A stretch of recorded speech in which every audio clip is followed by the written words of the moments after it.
Boa noite, queridos irmãos, que a paz do Cristo nos envolva nesta nossa intenção de estarmos com Ele, estudando aquilo que Ele nos deixou como um legado para toda a nossa vida imortal.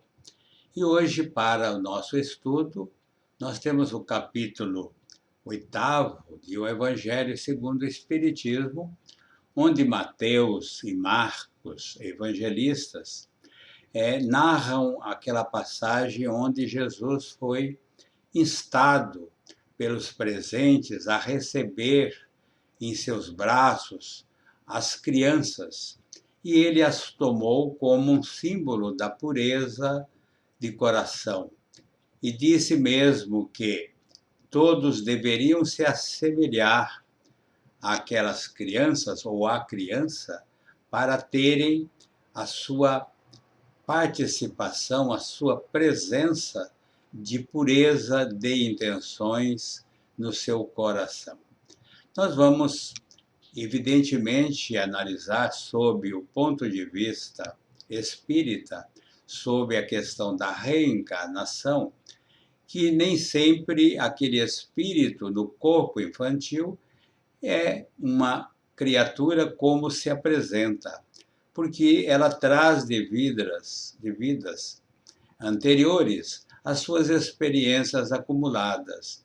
E à medida em que o corpo vai lhe permitindo a sua manifestação, a manifestação do espírito, ele vai revelando, na verdade, o que ele realmente é.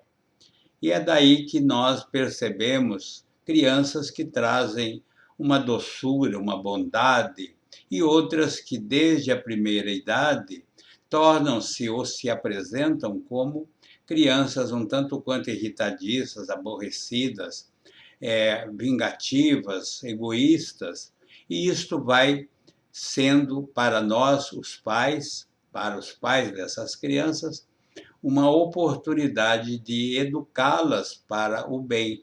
Se fizerem essa tarefa adequadamente, essas tendências tendem a diminuir através do aprendizado que vão recebendo. Então, quando Jesus tomou a criança como símbolo da pureza, é para que nós entendamos que aquela simplicidade apresentada por elas deve permanecer na nossa idade adulta, que devemos ser assim, sempre sinceros, puros de intenção, com atitudes e com palavras que signifiquem mansuetude, doçura, como já dissemos. Nós vamos crescer fisicamente, o espírito vai encontrar muito mais espaço para as suas manifestações, e aí é que se revelam verdadeiramente as suas tendências, os seus pendores, as suas conquistas e também as suas dificuldades em lidar com algo mais sublimado. Então, quando ele falou das crianças, colocando-as como símbolo, ele está nos dizendo que nós podemos ser simples, mesmo depois de adultos, e, aliás, é essa a nossa proposta, de nos tornarmos melhores a cada dia. Agora, quanto à questão da verdadeira pureza das mãos não lavadas, também inclusas neste capítulo, vamos lembrar que Jesus foi convidado a uma ceia, algo desse tipo, na casa de alguém, e os fariseus observaram que os discípulos de Jesus não tinham por hábito lavar as mãos antes de servir-se nas refeições. Eles eram criaturas simples. Nós sabemos que o colégio apostólico do Cristo era formado por pessoas simples. Não havia ali aquela preocupação em seguir determinadas regras estabelecidas pelos fariseus, que seria o caso de lavar as mãos antes da refeição, o que, aliás, é recomendável.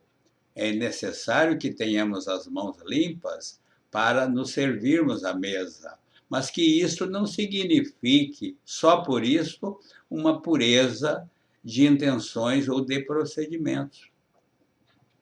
porque lavar as mãos é um ato de higiene e também um ato simbólico, mas não representa o que vai dentro da criatura na questão dos seus sentimentos e dos seus pensamentos, que através deles se expressam.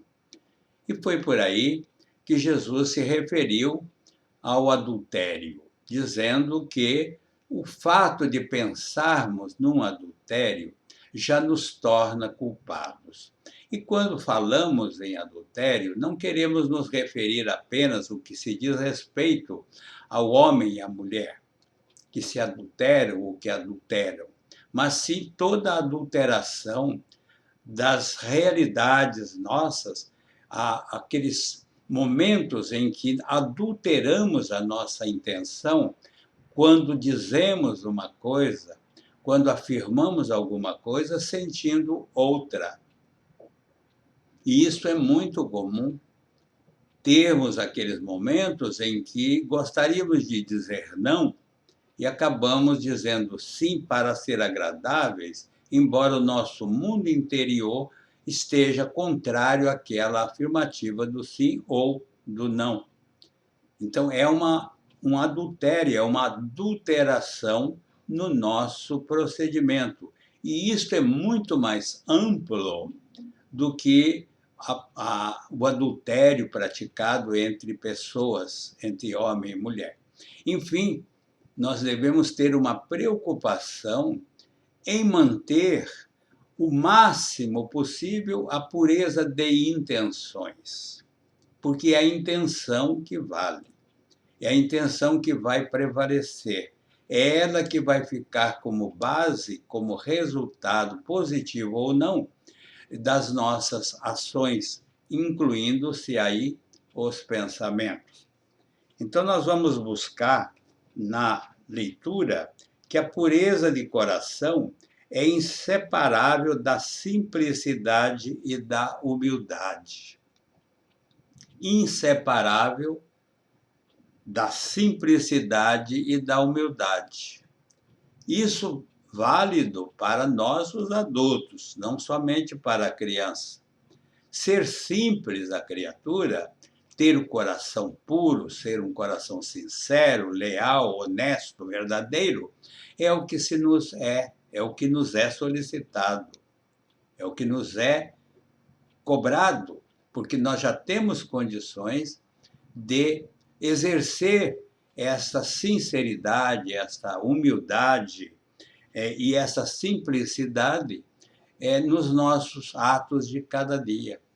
Então, que nós tenhamos a nossa atenção voltada para a intenção que está dentro de mim, dentro de você, dentro de todos. Porque a legitimidade das nossas ações é que vão caracterizar o nosso crescimento espiritual. Não aquilo que apresentamos, mas, na verdade, aquilo que sentimos. Aquela intenção que nos anima a uma ou outra ação. Vamos seguindo com a leitura dizendo que, uma vez que o espírito da criança, voltando à questão da criança, já viveu, por que não se mostra desde o nascimento tal qual é? É uma questão que é levantada. Se a criança é um espírito reencarnante, que está vivendo ali, começando a viver uma nova reencarnação, uma nova vida aqui na Terra, no planeta, por que ela não se mostra logo de imediato o que ela é? Porque ela está tolhida em suas manifestações. O corpo em formação ou em crescimento não lhe dá a condição de manifestar-se tal qual se identifica o espírito. Mas, à medida em que ela vai crescendo, o corpo físico vai lhe permitindo exercer maior liberdade de manifestar o que sente. E é aí que a educação, os princípios recebidos, vão fazer a diferença. Porque, se bem educada, alguns defeitos, digamos assim, de caráter, de personalidade, e que vieram do passado podem ser corrigidos na presente reencarnação. Mas se ela encontra um campo aberto, com toda a liberdade para manifestar-se, raramente ela apresentará virtudes, quase sempre mostrará o que ainda está nela por ser educado, por ser conquistado, por ser adquirido. Então, como adultos, nós podemos agir na condição de uma criança, sim, guardadas as devidas proporções. Porque, por exemplo, no campo dos preconceitos, tão em moda na atualidade, a criança não tem preconceito de cor, de etnia, não tem preconceito social, não tem preconceito contra qualquer coisa. Mas o adulto, por ser uma criatura dedicada ou menos preparada para não exercer o preconceito, acaba, às vezes, passando para a criança em formação aquilo que o adulto é.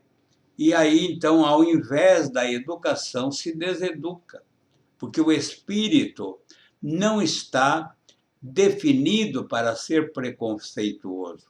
Os preconceitos se adquirem quando das experiências vivenciadas no campo já do corpo de criança para adulto.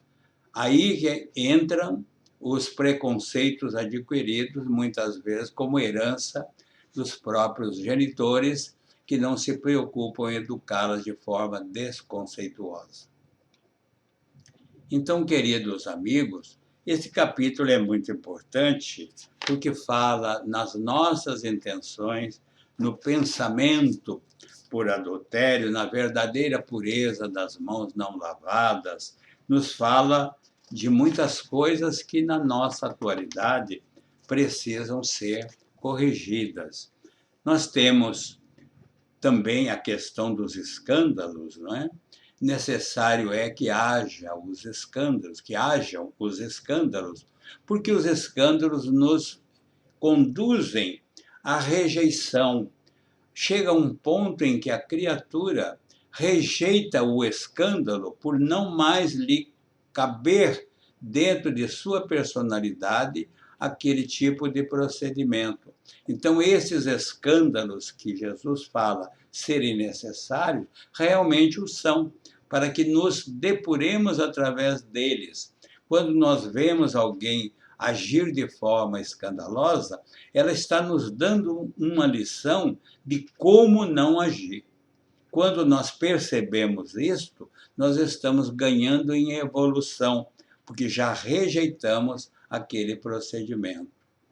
Então, se a violência, por exemplo, nos causa estranheza, é porque nós somos criados para pacificadores, para a pacificação, não para a violência. Quando agimos de forma correta, nos beneficiamos e estamos em paz conosco e com a vida e com Deus. Quando agimos no sentido contrário, nos machucamos intensivamente. Então, que nós possamos refletir sobre essa questão da intenção. Com que intenção estamos agindo em várias situações que vivenciamos no dia a dia? Qual é a nossa intenção? Fica esta a questão. Muito obrigado a todos, uma boa noite. E Jesus conosco sempre.